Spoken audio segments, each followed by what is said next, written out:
Son nom résonne encore auprès du public de la télévision française. Véronique Jeannot fut un temps le visage rayonnant des drames de jeunesse, la chanteuse aux mélodies porteuses d'espoir et une femme admirée pour son élégance et son talent. Mais derrière les lumières et les applaudissements, son histoire est marquée par des épreuves douloureuses, des pertes profondes et des combats silencieux qui ont façonné son destin. Aujourd'hui, à l'approche de la soixantaine avancée, sa vie se rappelle autant par ses tragédies que par ses succès, et les cicatrices du passé pèsent encore lourdement sur son cœur. Début et premier triomphe. Véronique Jeannot naît le 7 mai 1957 à Annecy, en Haute-Savoie, dans l'est de la France. Elle grandit loin des projecteurs, mais dès l'adolescence, elle se sent attirée par les arts de la scène. Sa première percée survient en 1972, lorsqu'elle est choisie par Cécile Aubry pour la série télévisée Le Jeune Fabre, aux côtés de Mehdi.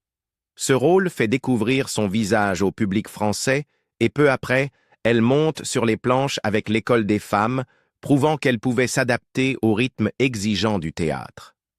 Dans les années suivantes, elle apparaît dans des productions télévisées comme Paul et Virginie, Aurore et Victorien ou encore Qui j'ose aimer. À la fin des années 1970, Jeannot est devenue un nom familier, une jeune actrice dont la trajectoire semble pleine de promesses. En 1979, le cinéma lui ouvre ses portes. Elle joue dans Le Toubib de Pierre Granier de Fer, aux côtés d'Alain Delon, l'une des plus grandes stars françaises. Pour une comédienne de seulement 22 ans, c'est une opportunité extraordinaire qui confirme que sa carrière est sur une pente ascendante. Mais le destin en décide autrement. La même année, elle apprend une nouvelle dévastatrice qui bouleversera sa vie. Elle est atteinte d'un cancer de l'utérus. À seulement 22 ans, elle se retrouve confrontée à sa propre mortalité. Elle subit une chimiothérapie, et si le traitement lui sauve la vie, il entraîne des conséquences irréversibles, la stérilité. Pour une jeune femme qui rêvait de maternité depuis l'adolescence, l'annonce est un choc. Des années plus tard, elle confiera à quel point cette période fut traumatisante. Les traitements l'épuisent physiquement et psychologiquement. Elle avoue dans une interview que les cycles de chimiothérapie l'ont poussée vers une profonde dépression et qu'à un moment donné, elle avait songé à tout arrêter. Une séance de plus, et je me serais jetée sous un train. Pour Jeannot, la perte ne se résumait pas à sa santé, c'était aussi le futur qu'elle imaginait pour elle-même, un futur où la maternité avait une place essentielle. Malgré cette tragédie, Véronique Jeannot ne quitte pas les écrans. En 1981, elle accepte le rôle qui fera d'elle une figure incontournable en France. Joëlle Mazar, la jeune assistante sociale de la série Pause Café. Le programme devient un phénomène culturel, attirant des audiences records et installant Jeannot parmi les actrices les plus aimées de sa génération. Dans Pause Café, elle incarne une femme attentive aux problèmes des jeunes, un rôle empreint d'empathie et de sincérité. L'ironie est cruelle. À l'écran, elle prend soin d'adolescents qui ne sont pas les siens, alors qu'elle sait, dans sa vie privée, qu'elle ne pourra jamais porter d'enfant. Le succès de Pause Café engendre des suites. Joëlle Mazar en 1983, puis Pause Café Pause Tendresse en 1988, chacune rassemblant des millions de téléspectateurs. Entre les tournages, elle joue dans des films comme Tir groupé avec Gérard Lanvin, Un été d'enfer avec Thierry Lhermitte et La dernière image, sélectionnée au Festival de Cannes en 1986. Elle n'est plus seulement une star de télévision, elle est désormais une actrice confirmée, capable d'incarner des rôles à la fois dramatiques et romantiques, avec authenticité. Parallèlement, elle se lance de manière inattendue dans une seconde carrière, la chanson. À la demande des producteurs de Pause Café, elle interprète les génériques d'ouverture et de clôture de la série. Ses titres séduisent le public et bientôt, elle enregistre des singles comme Tous les enfants ont besoin de rêver et On entre dans la vie. En 1982, elle sort J'ai fait l'amour avec la mer, écrit avec Pierre Bachelet, qui rencontre un joli succès. 2 ans plus tard, en 1984, Elle enregistre le duo Désir, Désir avec Laurent Voulzy, qui devient le tube de l'été. Pour Jeannot, la musique n'était pas seulement une carrière. C'était aussi un moyen de se reconstruire, de traduire ses émotions en paroles. Pourtant, même dans ses moments de gloire, l'ombre de la maladie et de ses séquelles ne la quittait jamais vraiment. Amour, tragédie et la mort de Didier Pironi. Si la carrière de Véronique Jeannot s'épanouissait au début des années 1980, sa vie privée allait traverser l'un de ses chapitres les plus sombres. En 1982, elle rencontre Didier Pironi, pilote français de Formule 1 alors en pleine gloire. La rencontre se fait lors d'une séance photo pour un magazine où elle doit poser aux côtés du jeune champion. Ce qui n'était qu'une collaboration professionnelle se transforme vite en histoire d'amour. Les deux deviennent inséparables, et pour la première fois depuis sa maladie, Jeannot s'autorise à rêver d'un avenir partagé, fait d'amour et de complicité. À cette époque, la carrière de Pironi est au sommet. Il pilote pour Ferrari et est considéré comme l'un des talents les plus prometteurs de la Formule 1. Mais quelques mois seulement après le début de leur relation, la tragédie frappe. En août 1982, lors des essais du Grand Prix d'Allemagne à Hockenheim, Pironi est victime d'un accident terrible qui lui fracture gravement les jambes. L'accident met fin à sa carrière en Formule 1.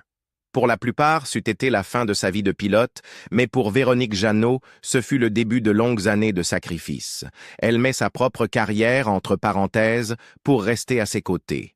Tandis que le public la voit comme l'actrice glamour de Pause Café, en coulisses, elle consacre son énergie à aider Didier à remarcher, à retrouver confiance et à se reconstruire.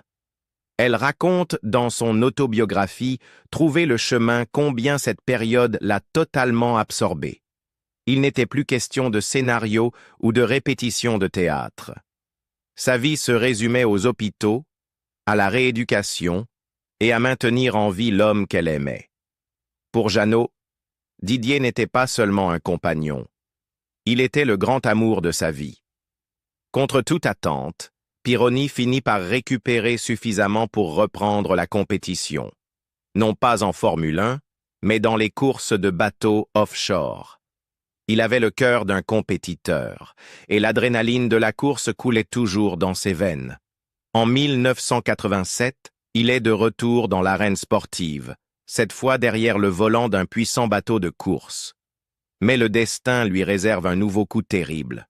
En août de cette année-là, lors d'une compétition au large de l'île de Wight, en Angleterre, le bateau de Pironi se retourne et s'écrase. Il est tué sur le coup, à seulement 35 ans. La nouvelle anéantit Véronique Jeannot.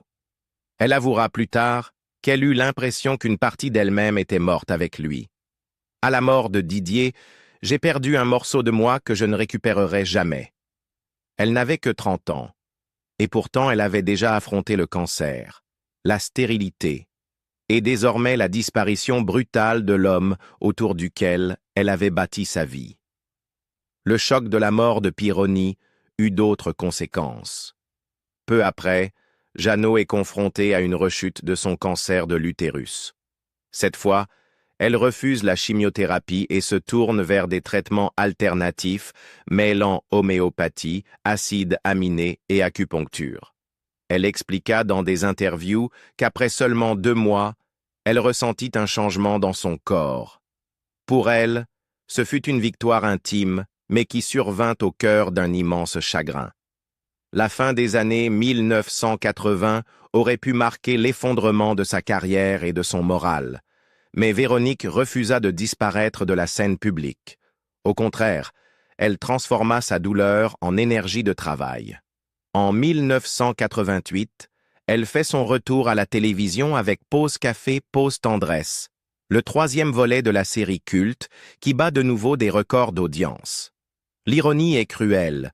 À l'écran, elle incarne une femme qui aide les autres à surmonter leurs difficultés, alors qu'en coulisses, elle cache ses propres larmes, tentant de se reconstruire après avoir perdu Didier. Musique, engagement et quête de guérison. Après la perte dévastatrice de Didier Pironi, Véronique Jeannot chercha de nouvelles façons de donner un sens à sa vie. La fin des années 1980 l'avait profondément meurtrie, mais elle continua à travailler, non seulement comme actrice, mais aussi comme chanteuse. Sa carrière musicale avait commencé presque par hasard lorsque les producteurs de Pause Café lui avaient demandé d'interpréter les génériques. Mais dès le début des années 1980, elle s'était affirmée comme véritable interprète, avec un goût marqué pour l'écriture. En 1982, elle signa les paroles de J'ai fait l'amour avec la mer, sur une musique de Pierre Bachelet. 2 ans plus tard, en 1984, elle chanta Désir. Désir en duo avec Laurent Voulzy, qui devint le tube de l'été et tourna en boucle sur les ondes françaises. En 1985 parut Si t'as pas compris, suivi en 1986 par Ma repentance. En 1988, elle enregistra Aviateur, composé par Voulzy avec des paroles d'Alain Souchon. Le single fut un succès, certifié disque d'argent, et permit à Jeannot d'apporter sa touche personnelle en écrivant les paroles de la face B, Chagrin. Sa carrière musicale se poursuivit avec des fortunes diverses à la fin des années 1980. Elle participa au projet collectif de Charles Aznavour. Pour toi, Arménie, prêtant sa voix à une cause qui rassembla le monde artistique français en solidarité avec l'Arménie. En 1989, elle sortit Love me encore, un titre plus rythmé, mais un conflit avec le producteur Claude Carrère la poussa finalement à se retirer du monde du disque. Dans les années 1990, elle remit le chant en arrière-plan pour se consacrer de nouveau à sa carrière d'actrice. Cependant, Véronique Jeannot n'a jamais été de celles qui restent silencieuses face aux causes qui leur tiennent à cœur. Dans les années qui suivirent la mort de Didier Pironi, elle chercha des réponses dans la spiritualité et la philosophie. Elle se convertit au bouddhisme, une foi qui lui apporta la paix intérieure et la résilience dont elle avait besoin. À travers cette voie, elle découvrit la cause qui allait marquer son engagement humanitaire: le sort des enfants tibétains vivant en exil. En 2005, elle fonda l'association Graines d'avenir, dédiée au soutien des orphelins et des enfants tibétains privés d'éducation. Son activisme n'avait rien de symbolique. Il était concret, personnel et audacieux. En 2008, lors des Jeux olympiques de Pékin, elle fit un geste spectaculaire en sautant en parachute au-dessus du mont Saint-Michel avec le drapeau tibétain, un acte à la fois risqué et emblématique de sa détermination. En 2011, elle publia une bande dessinée, Tibet, l'espoir dans l'exil, dont les bénéfices furent intégralement reversés à son association.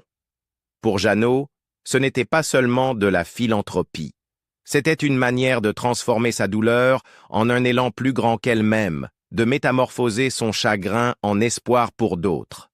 Son engagement auprès des enfants prit un tournant encore plus personnel en 2014. Par le biais de son association, elle avait rencontré des années auparavant une jeune Tibétaine prénommée Migmar. Cette année-là, elle l'adopta officiellement, devenant mère pour la première fois à 57 ans.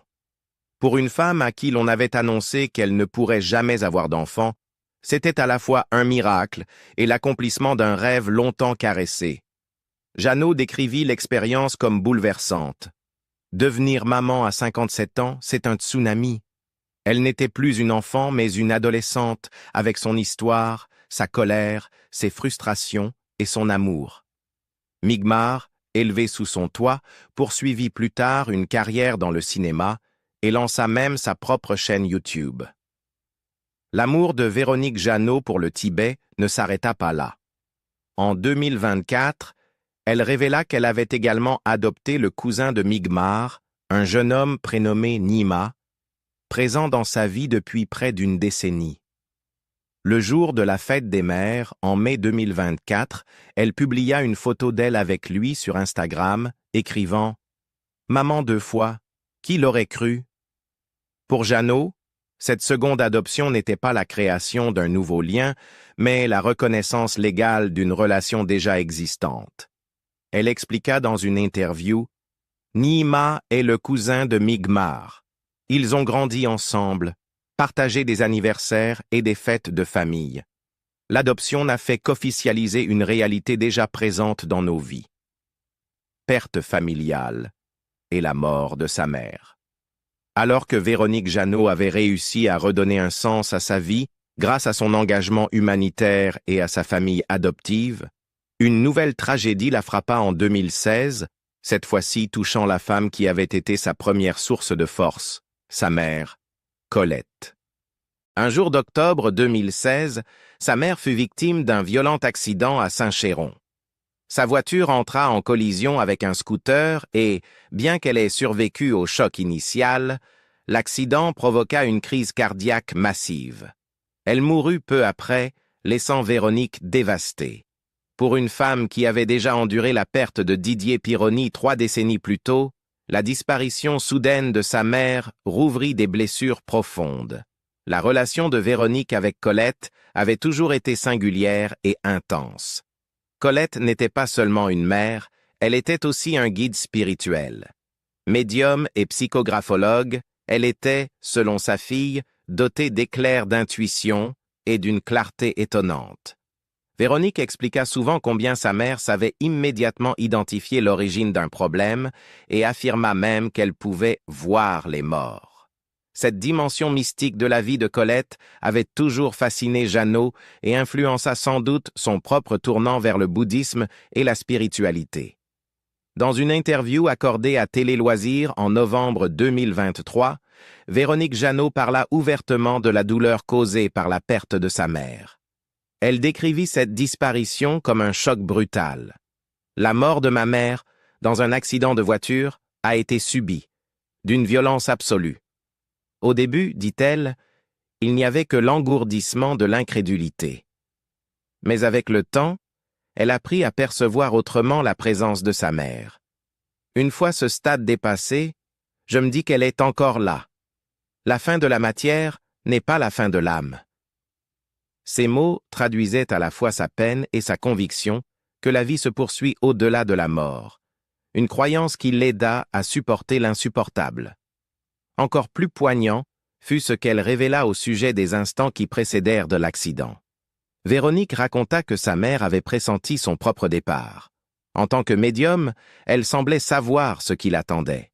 Le jour de sa mort, Colette laissa un mot à sa fille, confiant que son cœur battait plus lentement et qu'elle ne voulait pas courir le risque de partir sans avoir dit « je t'aime ».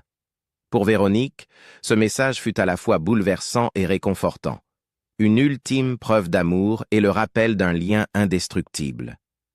La perte fut néanmoins immense.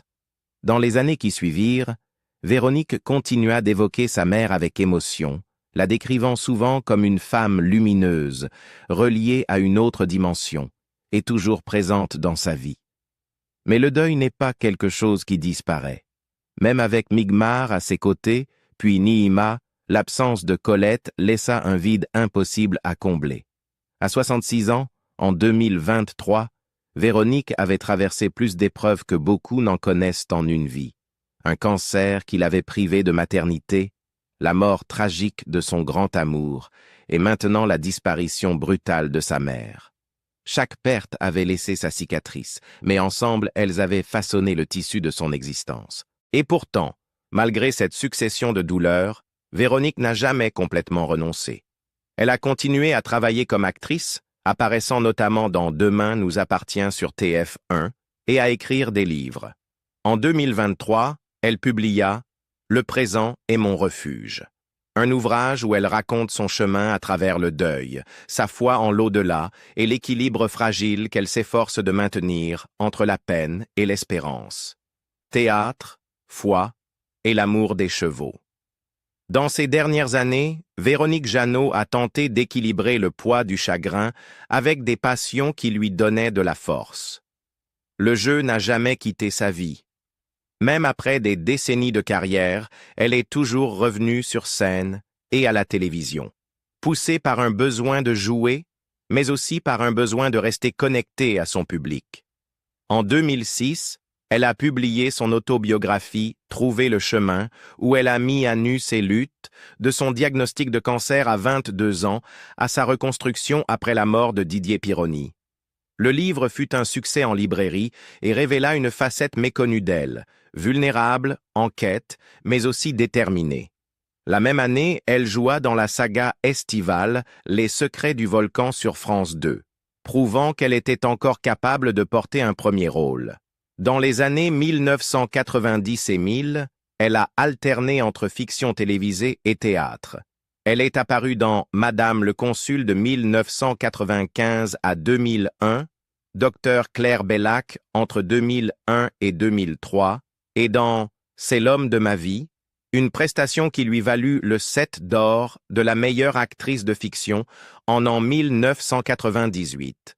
Au théâtre, elle a joué dans Plein feu avec Lynn Renaud en 1991, puis dans Avis de tempête en 2004.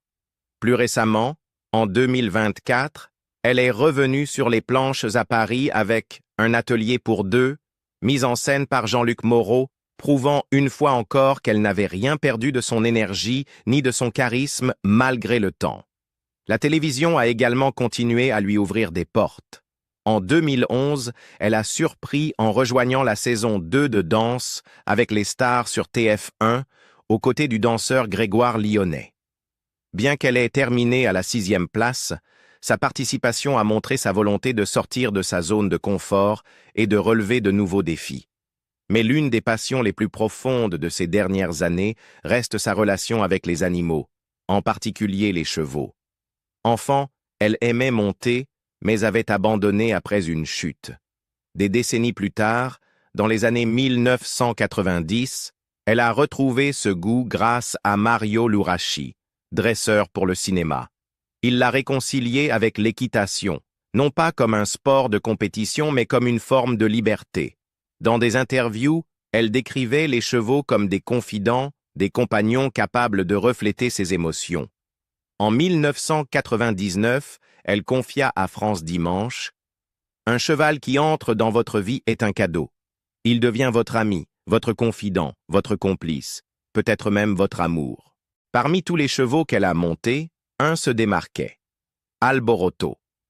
Elle l'appelait souvent son « amour », un partenaire avec qui elle partageait des conversations silencieuses et des instants de pure liberté.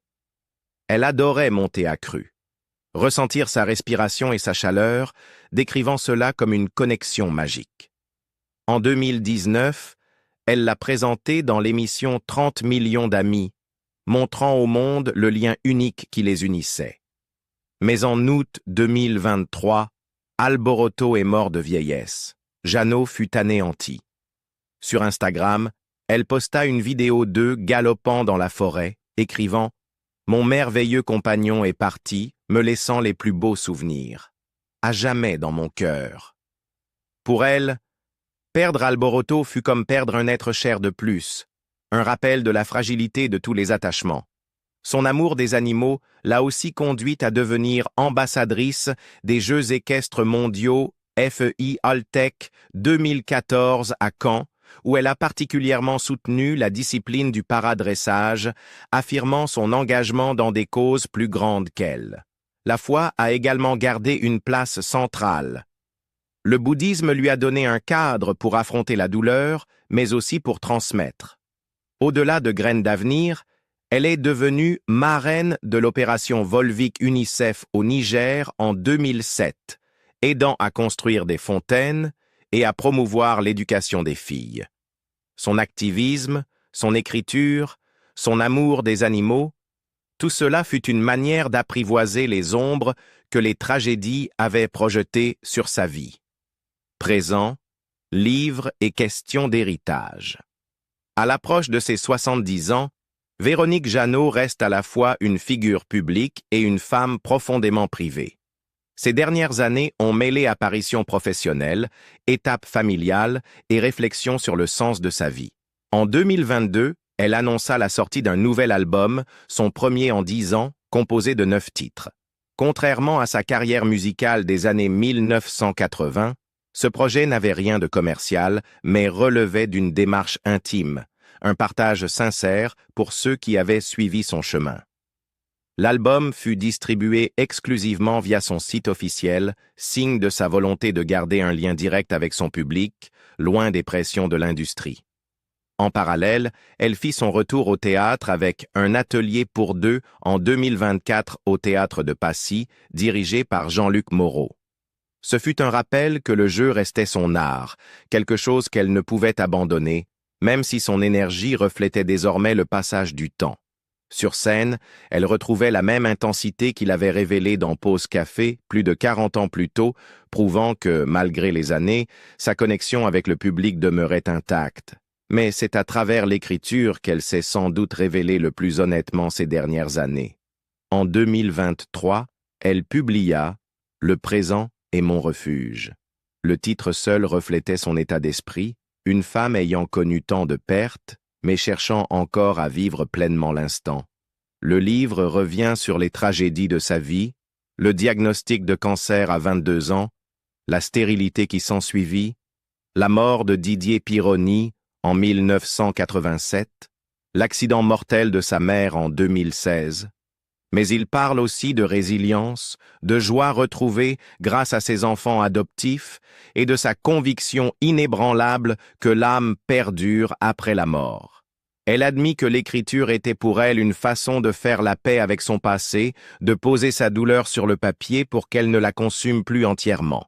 L'adoption de Nima en 2024 fut un autre tournant, redéfinissant son sentiment de famille. 11 ans après avoir accueilli Migmar, elle officialisait ce qui était déjà vécu. Nima, cousine de Migmar, faisait depuis longtemps partie de leur foyer. L'adoption n'a fait que reconnaître une réalité qui existait déjà dans nos vies, expliqua-t-elle. Pour Jeannot, cet acte symbolisait une victoire sur le destin. Le cancer lui avait volé la maternité biologique, mais grâce à Migmar et Nima, elle avait réalisé son rêve le plus cher, devenir mère 2 fois. Le parcours de Véronique Jeannot fut jalonné de triomphes à l'écran et de douleurs inimaginables dans l'ombre. De la maladie aux pertes tragiques, des rêves brisés aux joies inattendues, sa vie est le reflet de la fragilité et de la résilience de l'esprit humain. Alors qu'elle aborde la soixantaine avancée, elle porte en elle à la fois les cicatrices du passé et l'amour trouvé auprès de ses enfants. Et vous, que pensez-vous de son histoire? La voyez-vous comme une vie marquée avant tout par la tristesse ou comme un destin façonné par le courage et la résilience? Partagez vos réflexions en commentaire et n'oubliez pas de vous abonner pour découvrir d'autres récits comme celui-ci.